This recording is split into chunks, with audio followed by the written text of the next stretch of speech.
안녕하세요. 야구사냥입니다. 오늘은 투구에 맞아 사망한 타자에 대해 알아보겠습니다.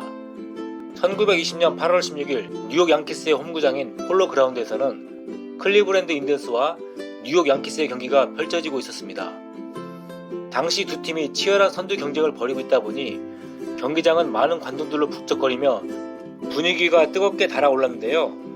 인디언스가 3대0으로 앞서 있던 5회 초 타석에는 인디언스의 유격수 레이 체프먼, 마운드에는 양키스의 에이스 칼 메이스가 서 있었습니다.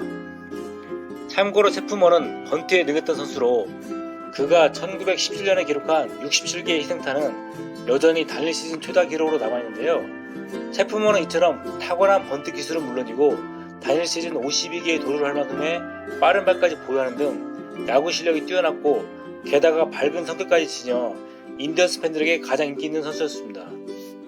한편 언핸드 스로 투수로 빠른 공과 함께 몸쪽 유격구를 즐겨 던졌던 메이스는 단일 시즌 20승을 5차례나 거두는 등 당대는 물론이고 지금까지도 최고의 언핸드 스로 투수로 꼽히는 선수입니다. 중요한 경기에서 야구 좀 한다고 소문난 두 선수가 맞서다 보니 관중들은 숨을 죽이며 두 선수의 대결을 지켜보았는데요. 볼카운트 원볼 원스트라이크 상황에서 체프먼은 타석에 바짝 붙어 타격을 준비했고 메이스는 체프먼의 기습번트를 막고자 몸쪽 빠른 공을 던졌습니다.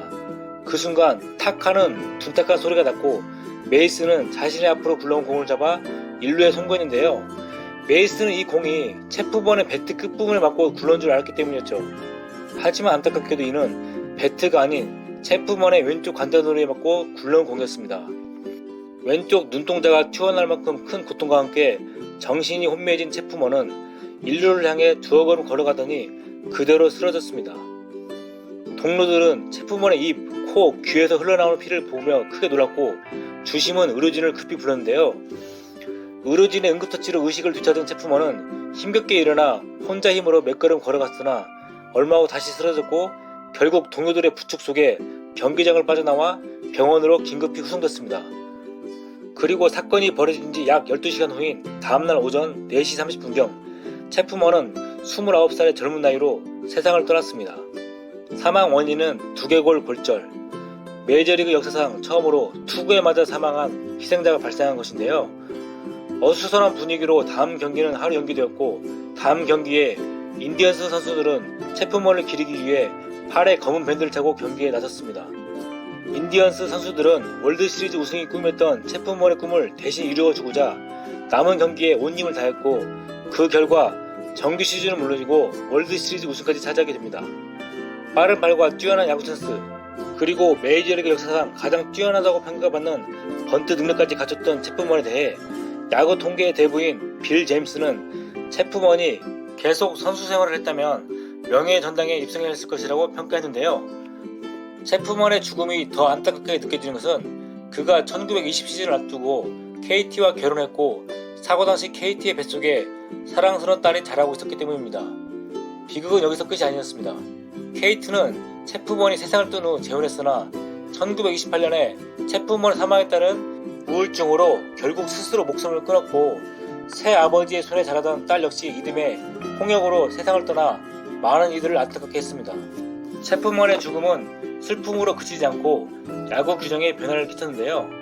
당시만 해도 야구공이 워낙 귀하던 시절이다 보니 웬만해서는 공을 계속 사용했으나 체프먼이 투구를 피하지 못한 이유로 공이 너무 낡고 지저분해 제대로 볼 수 없었기 때문이라는 점이 제기돼 낡은 공은 즉시 교체하기로 했습니다. 또한 투수가 침을 발라 던지는 공, 즉 스핏볼도 불법으로 규정됐고 타자들에게 천으로 모자가 아닌 헬멧을 착용시켜야 한다는 필요성이 제기되는데 이는 훗날 타자들의 헬멧 착용 의무화로 연결됐습니다. 한편 이 사건의 원인을 제공한 메이스는 어떻게 됐을까요? 살인죄로 검찰의 조사를 받게 된 그는 중요한 경기에서 3점을 내줘 기분이 상해 의도적으로 체프먼을 맞춘 것이 아니냐는 질문에 재구가 빗나갔을 뿐이라고 해명했습니다. 결국 메이스는 체프먼을 의도적으로 맞힐 의도가 없었던 것으로 인정돼 면죄부를 받았는데요. 많은 팬들은 메이스가 경기에 나설 때마다 살인자라며 야유를 퍼부었고 언론 역시 그를 비난하는 기사를 내며 은퇴 압력을 가했습니다. 그러나 냉정한 승부사 기질이 있던 메이스는 이러한 야유와 압력에 굴하지 않고 이 사건이 일어난 이듬해 27승을 올리며 다승왕을 차지한 등 선수로서 좋은 경력을 이어갔는데요. 통산 207승에 평균 자책점 2.91을 기록한 메이스에 대해 명예의 전당 입성도 예상되었으나 그는 1958년에 2.3%만 득표하는 수모를 받으며 입성에 실패했는데, 그가 이렇게 처참한 득표율을 받은 원인으로는 체프먼의 사망이 크게 작용했다고 합니다.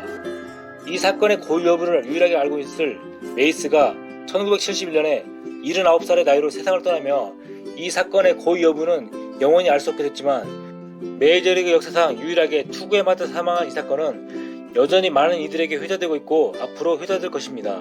지금까지 투구에 맞아 안타깝게 사망한 타자 레이 체프먼에 대해 알아봤는데요. 영상이 유익했다면 구독, 좋아요, 알림 설정 부탁드리겠습니다. 오늘도 야구와 함께 즐거운 하루 보내세요.